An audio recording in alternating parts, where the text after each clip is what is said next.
This is the Lone Crater YouTube. We hope this video helps. You start by enabling the system features that let translations run smoothly.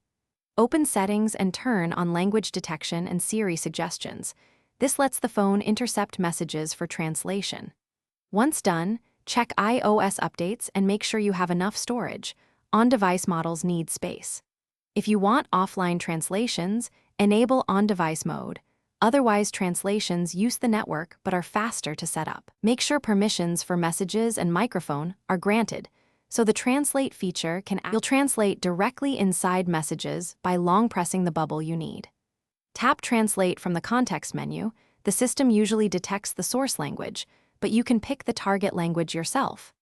Once it translates, compare original and translated text that appear side by side so you verify nuance.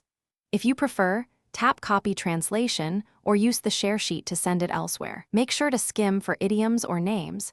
Machine translations can mishandle those, so edit if the tone matters. You can translate audio messages by using Live Speech or the Translate app. Play the audio and tap Translate to see text and hear the result. If a translation fails, first toggle Wi-Fi or cellular and try again. Network issues often cause problems.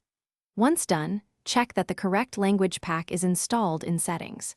If trouble persists, restart the iPhone, reset Translate settings, or update iOS to clear corrupted caches. These steps typically resolve stubborn errors and restore reliable translations.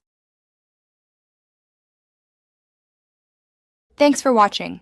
Consider subscribing if we helped you.